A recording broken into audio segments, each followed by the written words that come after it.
అన్నదాత అన్నదాత మీ అన్నదాత చెమటోడ్చి ఆహారాన్నందించే రైతన్న అనునిత్యం నీ కండదండగా నిలిచే నేస్తం ఎవరన్నా అన్నదాత అన్నదాత మీ అన్నదాత.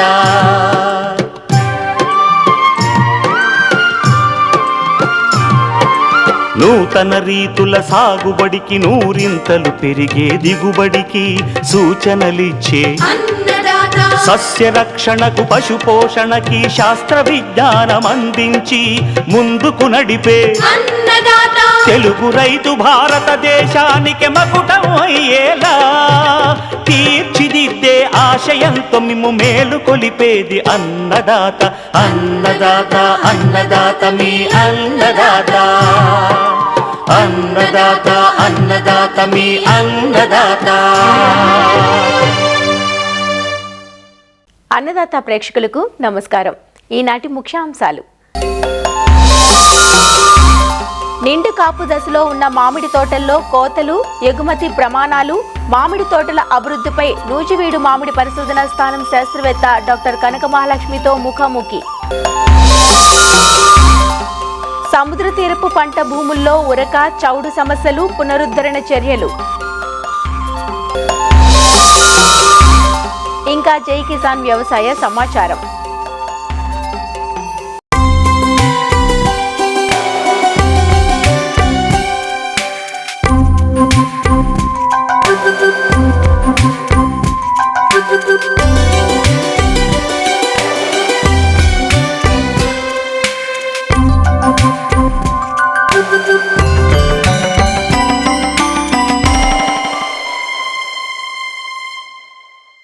మనం సాగు చేసే భూములు పంటలకు ఎంత అనుకూలంగా ఉంటే దిగుబడులు అంత బాగుంటాయి. నేలలో ఉండే సహజ పోషకాలు లేదా మనం అందించే సేంద్రియ రసాయన ఎరువులు మొక్కకు చేరాలంటే ముందుగా నేల యొక్క భౌతిక రసాయన లక్షణాలు బాగుండాలి. సముద్ర తీర ప్రాంతపు నేలల్లో రైతులు కొన్ని ప్రత్యేక సమస్యలను ఎదుర్కొంటూ ఉంటారు. ఉరక సమస్యలు, చౌడు సమస్యల వల్ల ఇక్కడ సాగు రైతుకు కత్తి మీద సాములా ఉంటుంది. ఈ భూముల్లో వేసవి కాలంలో తప్పనిసరిగా పునరుద్ధరణ చర్యలు చేపట్టాలంటూ వివరాలు తెలియజేస్తున్నారు ఆచార్య ఎన్జీ రంగా వ్యవసాయ విశ్వవిద్యాలయం, పశ్చిమ గోదావరి జిల్లా మార్టేరు వరి పరిశోధనా స్థానం ప్రధాన శాస్త్రవేత్త డాక్టర్ సిహెచ్ శ్రీనివాస్. మనకి ఆంధ్రప్రదేశ్లో ఏంటంటే శివారు ప్రాంతం ఎక్కువగా ఉంటుంది కాబట్టి ఈ శివారు ప్రాంతంలో సముద్రం నీరు దగ్గరగా ఉండటం వల్ల దానివల్ల పక్కనున్న సముద్ర తీర ప్రాంతం ఉన్న నేలల్లో మనకేంటంటే ఎక్కువగా చౌడు సమస్య, ఉరక సమస్య ఎక్కువగా ఉంటాయన్నమాట. కాలువ ద్వారా నీరు పెట్టే ప్రదేశంలో మనకి ఎక్కువగా ఉరక సమస్య ఉంటుంది. ఉరక సమస్య అంటే ఏంటంటే మనకి భూమి లోపల నీరు లోతు మనం 1 మీటర్ కంటే తక్కువగానే ఉంటుంది. మన ప్రదేశాల్లో చాలా నేలన్నీ కూడా ఉరక సమస్య అనేది ఉంటుంది. సో ఈ ఉరక సమస్య అనేది ఎక్కువ నీరు పెట్టేస్తే ఎక్కువ దిగుబడి వస్తుంది అనే ఆశతో రైతులు ఎక్కువ నీరు పెడుతూ ఉంటారు. ఇలా పెట్టడం వల్ల ఏంటంటే మనకి మొక్క దుబ్బు చేయదు, వేర్లు సరిగ్గా పెరగవు. దానివల్ల మనకి తెలియకుండానే దిగుబడులు తగ్గుతూ ఉంటాయన్నమాట. అందుకనే రైతులు ఎక్కువగా నీరు పెట్టుకోకుండా తగిన మోతాదులో నీటి యాజమాన్యం చేసినట్లయితే పంట వేరు కూడా బాగా పెరిగి దుబ్బు చేసి అధిక దిగుబడులు సాధించడానికి కుదురుతుందండి. ఇక చౌడు సమస్య విషయానికి వస్తే అండి 2 రకాలుగా చెప్పుకోవచ్చు. ఒకటి పాల చౌడు, ఇంకొకటి ఏంటంటే కారు చౌడు. ఈ పాల చౌడు విషయానికి వస్తే దీంట్లో ఏంటంటే ప్రధానంగా మనకి నేల యొక్క లవణ గాఢత ఈసీ అంటాం కదండి, ఈసీఈ వాల్యూస్ 4 కంటే ఎక్కువగా ఉంటాయన్నమాట.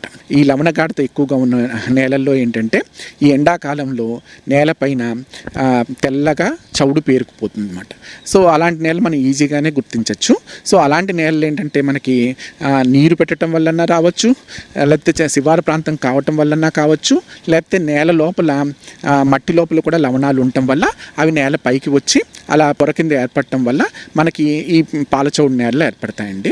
సో ఈ పాలచౌడు నేల యాజమాన్య విషయానికి వస్తే దీనికి ఏంటంటే మనకి లీచింగ్ ప్రక్రియ అనే చేస్తామండి. ఈ నేలల్ని మన ఎండాకాలం తర్వాత మనము పై పొరని పారతో చెక్కేసేసి మనము బయట పొలం నుంచి బయటకు తీసేయాలి. ఇలా చేయటం వల్ల కొద్దిగా లవణాలను మనం తీయటానికి కుదురుతుంది. అంతేకాకుండా మనకి తర్వాత వర్షాలు పడిన తర్వాత మంచి నీరు అందుబాటులో ఉన్నప్పుడు ఆ నీరుని మనము పొలంలో నిలకట్టుకుని మనం దమ్ము చేసుకుని 2 నుంచి 3 రోజుల తర్వాత మురుగుబోతుల ద్వారా బయటికి వదిలేసినట్లయితే మనకి లవణాలు తగ్గుతాయి అన్నమాట.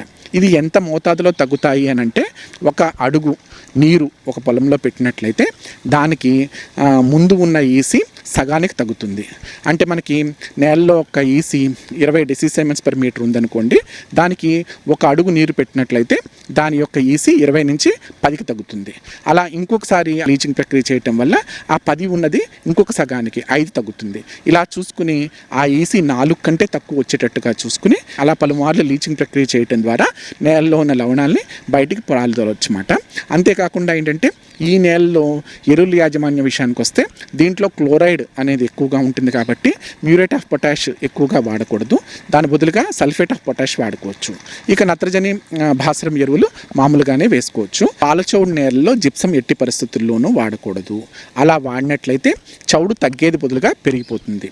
బట్ కానీ ఈ నేలలో పండించేటప్పుడు చౌడును తట్టుకునే రకాలు పంటలు కానీ వాటి రకాలను కానీ ఎంచుకుని చేసుకున్నట్లయితే మనకి ఈ చౌడు నుంచి ఈజీగానే విముక్తి పొందొచ్చు.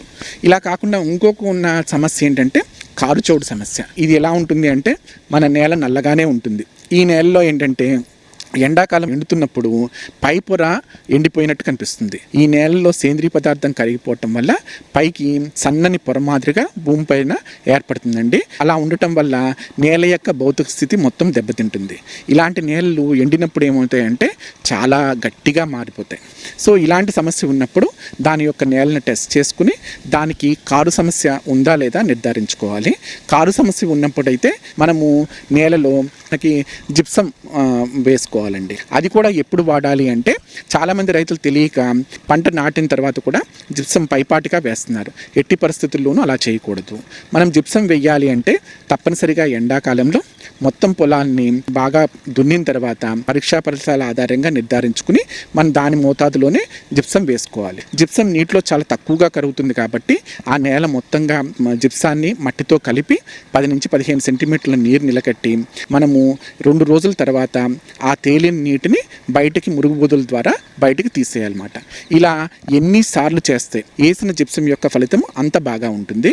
ఇక ఎరువుల విషయానికి వస్తే ఈ కారుచౌడు విషయంలో అన్ని ఎరువుల్ని వేసుకోవచ్చు. కానీ ఏంటంటే కారుచౌడు నేలలో భూమి యొక్క pH ఉద్యాన సూచిక కూడా ఒకసారి 8.5 కంటే ఎక్కువగా ఉంటుంది కాబట్టి అలాంటి దానిలో మనకి జింకు లోపం అనేది సాధారణంగా కనిపిస్తుంది.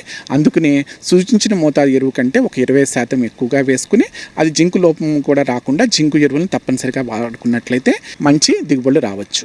ఇక ఏంటంటే మిగిలినది ఇంకొక రకం ఏంటంటే కారు సమస్య, పాల సమస్య రెండూ కలిపి ఉన్న నేలలు ఉంటాయి. ఇలాంటి భూముల యాజమాన్యానికి వస్తే ఫస్ట్ పాల సమస్యను తొలగించి అంటే మనము లీచింగ్ ప్రక్రియ ద్వారా లవణాలను తీసేసి ఆ తర్వాత జిప్సం వేసుకుని మనం ఇందాక చెప్పినట్టు కారు చౌడులకి చేసిన యాజమాన్యం చేసినట్లయితే అప్పుడు ఈ నేలల్ని మనము తిరిగి పునరుద్ధరించుకోవచ్చు. సో ఈ సమస్యాత్మక భూములు ఉన్నప్పుడు ఆ సమస్యని తట్టుకునే రకాల పంటలను కానీ వాటి వంగడాలను కానీ ఎంపిక చేసుకుని వాటిని సమగ్రంగా యాజమాన్యం చేసుకుంటం ద్వారా మనము ఈ సమస్యాత్మక భూములలో కూడా నాణ్యమైన అధిక దిగుబడులు సాధించడానికి వీలుంటుంది.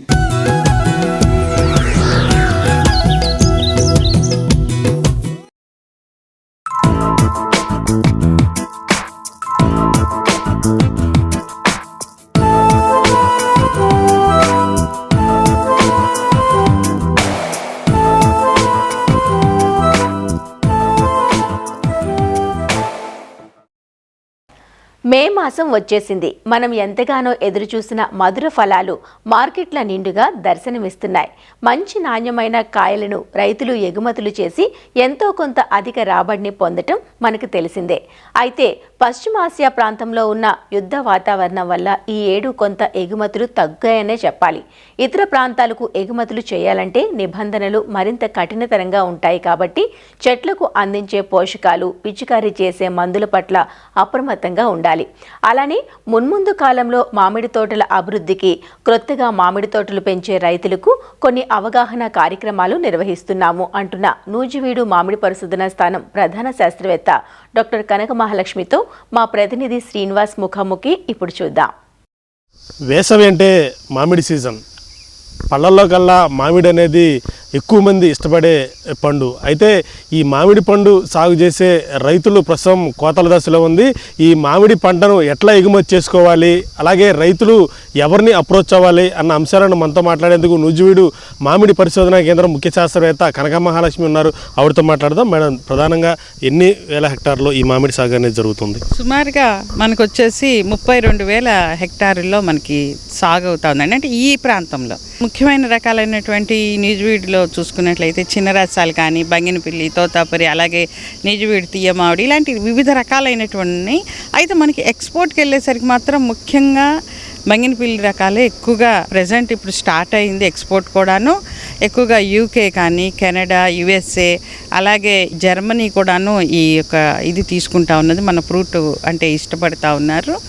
ప్రజెంట్ ఉన్న సిచ్యువేషన్లో ఈ బంగినపిల్లితో పాటు కొంతమంది మన ఇండియన్స్ ఎక్కడైతే ఎక్కువ సెటిల్ అయి ఉన్నారో ఆ దేశాల్లో వాళ్ళు చిన్న రసం కూడా కావాలి అనేసి అడుగుతూ ఉన్నారు.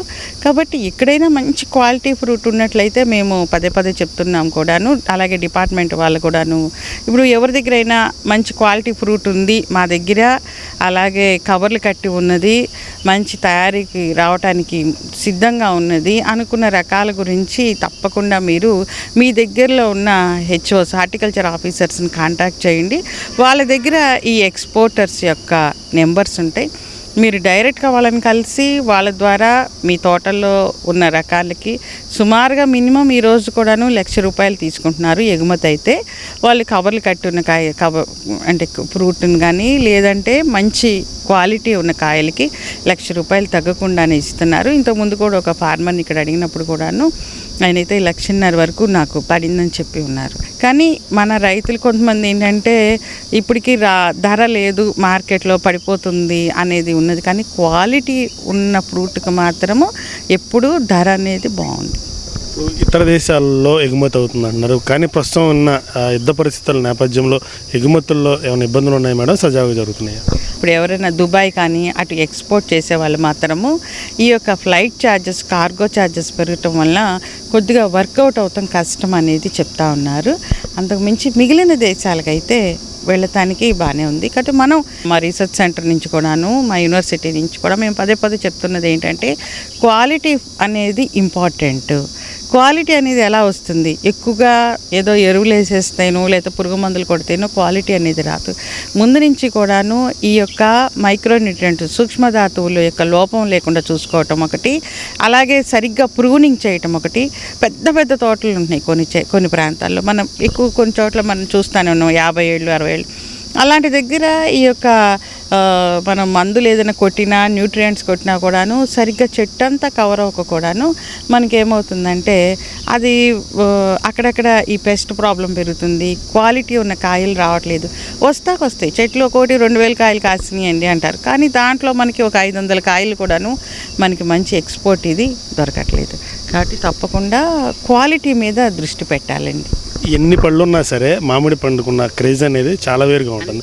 చాలామంది కూడా సాగు చేయడానికి ముందుకు వస్తారు రైతులు. కానీ చాలామంది ఎక్కువ మందిలో పూర్వకాలం నుంచి చేసేవాళ్ళు అయితే ఓకే, కానీ కొత్తగా వచ్చే వాళ్ళకి సరైన అవగాహన ఉండడం లేదు. ఏమన్నా మీ రీసెర్చ్ సెంటర్ తరపున అట్లాంటి కార్యక్రమం ఏమన్నా చేయదలుచుకున్నారు? అవునండి, మేమైతే చాలాసార్లు మీటింగ్స్ పెడతా ఉంటాము.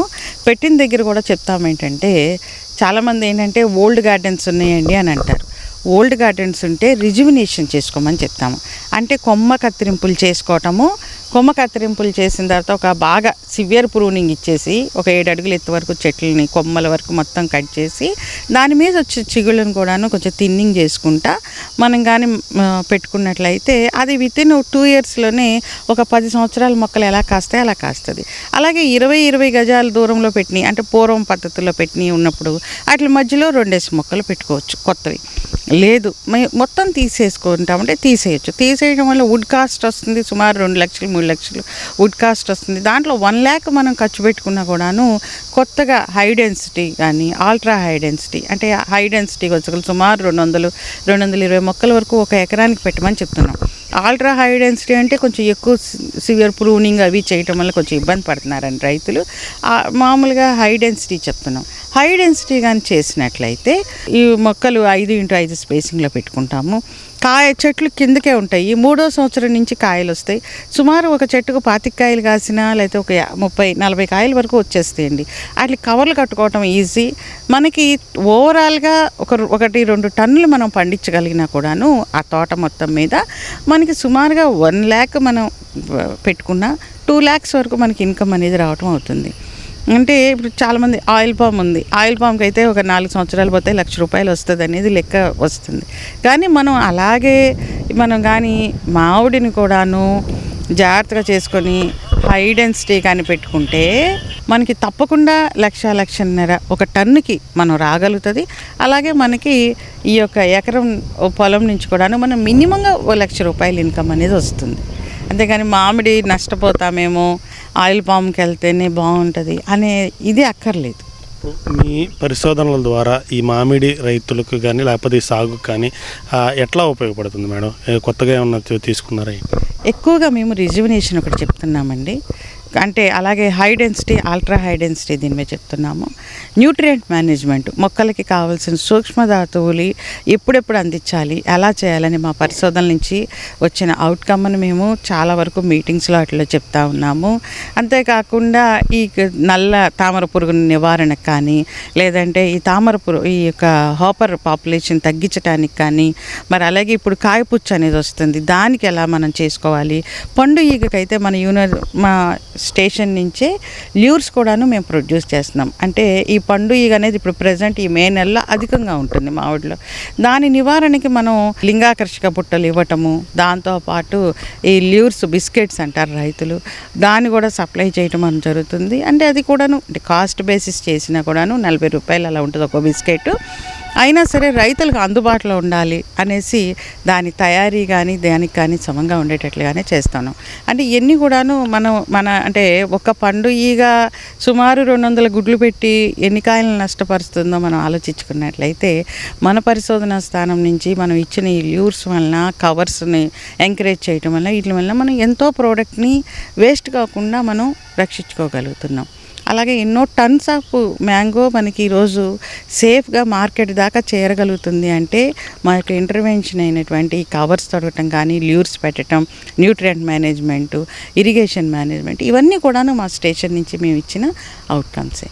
మామిడి సాగు విస్తీర్ణం ఇంకా పెంచాలంటే ఏం చేయాలంటారు మేడం? మామిడి సాగు కూడా పెరగాలి అన్నప్పుడు క్వాలిటీ ప్లాంటింగ్ మెటీరియల్ని ఇవ్వటము, అలాగే ఈ హై డెన్సిటీకి వేసుకునే రైతులకి ప్రోత్సాహకాలు ఇవ్వటము, మరి అలాగే ఫెర్టిలైజర్స్ కానీ, మనం ఆయిల్ పామ్కి ఎలాంటి సబ్సిడీలు ఇచ్చి మన రైతుల్ని ఎలా ప్రోత్సహిస్తున్నామో, అలాగే మామిడికి కూడాను ప్రోత్సాహాలు ఇచ్చినట్లయితే తప్పకుండా రైతులు ముందుకు వస్తారు. తప్పకుండా మామిడిని వేయటానికి చాలామంది ఉత్సాహంగానే ఉన్నారు. మొత్తంగా మామిడి విస్తీర్ణానికి సంబంధించి పెంపుదలకు సంబంధించి రైతులకు ప్రోత్సాహకాలు ఇస్తే వాళ్ళు ముందుకు వస్తారు. అలాగే ఈ మామిడి ఎగుమతులకు సంబంధించి కూడా క్వాలిటీ బాగుంటే ఇతర దేశాల్లో కూడా మన మామిడికి మంచి డిమాండ్ ఉందంటూ కూడా నూజివీడు మామిడి పరిశోధనా కేంద్రం ముఖ్య శాస్త్రవేత్త కనక మహాలక్ష్మి చెప్తున్నారు. కెమెరామెన్ రమణతో శ్రీనివాస్, ఈటీవీ న్యూస్, నూజివీడు, ఏలూరు జిల్లా.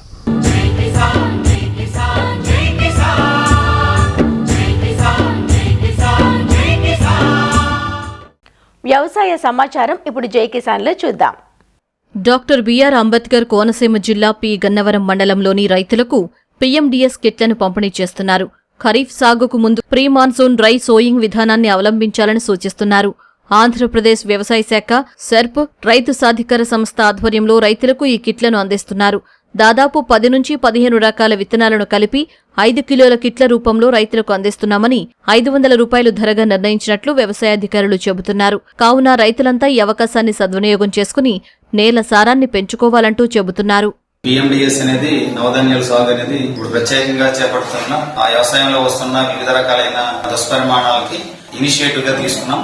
సో మన జిల్లాలో 50,000 ఎకరాలు మరి జిల్లా కలెక్టర్ గారి ఆధ్వర్యంలో మనం లక్ష్యంగా తీసుకున్నాము. ఇంతవరకు 20,000 ఎకరాలలో పీఎండీఎస్ విత్తనం నవధాన్యాలు ఆల్రెడీ చేపట్టేశాము. ఇంకా మిగిలిన 30,000 ఎకరాలు కూడా మనకి సమ్మర్ సవర్స్ దృష్టిలో పెట్టుకుని త్వరలో కంప్లీట్ చేసి చేస్తాము.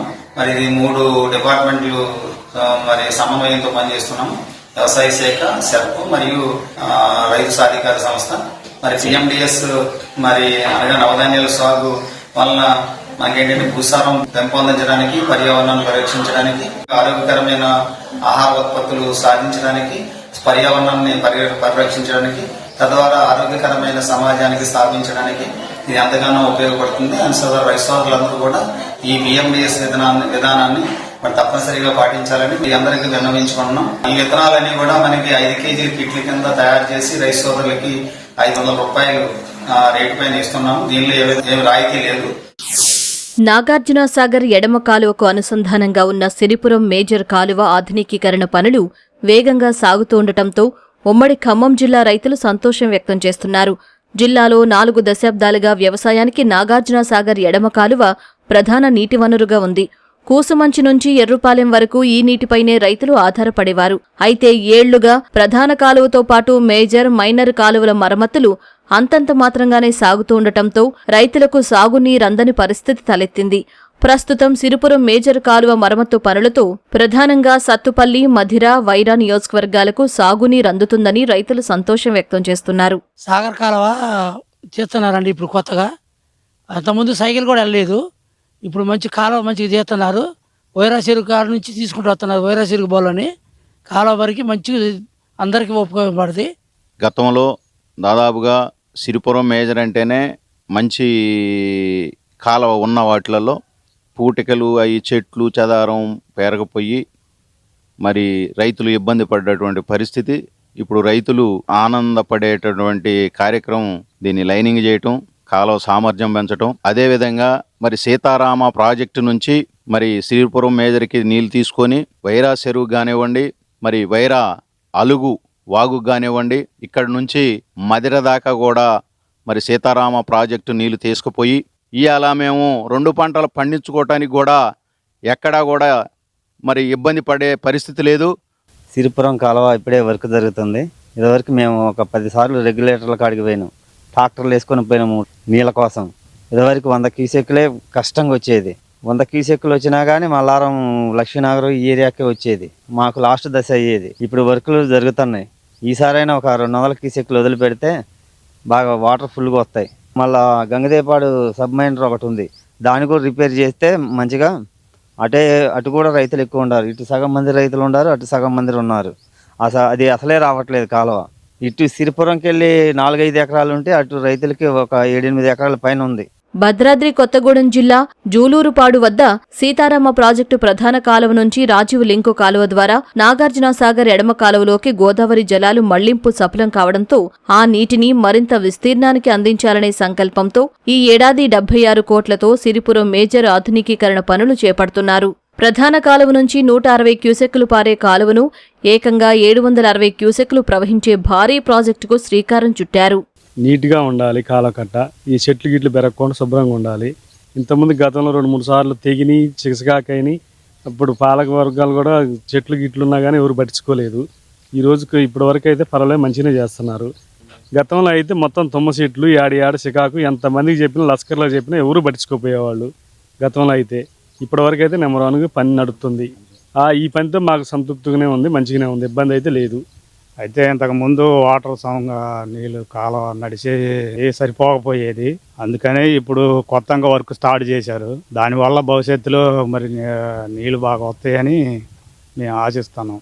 గతంలో వచ్చి రాకుండా ముందు వాళ్ళకి అంతే పిల్ల కాలువలకి నీరు సరిగ్గా అందకపోయాయి. చివరి పొలాలు తడులు జాలక పంటలు కూడా కొద్దిగా ఆశించినంతగా పండకపోయేది. ఇప్పుడు చేసే మరమ్మతులను బట్టి నీళ్లు బాగా వస్తాయని మేము కోరుకుంటున్నాం. ఏన్కూరు రెగ్యులేటర్ నుంచి తల్లాడ మండలం రెడ్డిగూడెం వరకు కాలువ ఎత్తు వెడల్పు పెంచి పూర్తిగా సిమెంట్ లైనింగ్ నిర్మాణం చేస్తున్నారు. కాలువ ద్వారా నీటిని వైరా జలాశయంకు మళ్లించడం, సాగు, తాగునీటి వనరులు పెంచడం, రెండో కాలువగా వైరా అలుగు కింద ఏటిలో వదిలితే మధిర నియోజకవర్గంలోని ప్రధానమైన జవహర్, జాలిమూడి ప్రాజెక్టులకు నీరందించే పనులు చేస్తున్నారు. గతంలో 11,400 ఎకరాలకు నీరందించే కాలువను సుమారు 50,000 విస్తీర్ణానికి పెంచుతూ ఆధునీకరణ చేపట్టారు. జూన్ నెలాఖరు నాటికి పనులు పూర్తయ్యే విధంగా వేగవంతం చేస్తున్నారు. మరిన్ని విభిన్నాంశాలతో రేపటి అన్నదాతలో మళ్ళీ కలుసుకుందాం. నమస్కారం. అన్నదాతలు తమ సందేహాలు, సమస్యలను 1-800-425-4085 టోల్ ఫ్రీ నంబర్లో ఉదయం 10 నుంచి 11 గంటల మధ్య పని దినాలలో సంప్రదించగలరు. ఈ కార్యక్రమాన్ని యూట్యూబ్లో www.youtube.com/అన్నదాత ఈటీవీ లింక్ ద్వారా వీక్షించవచ్చు.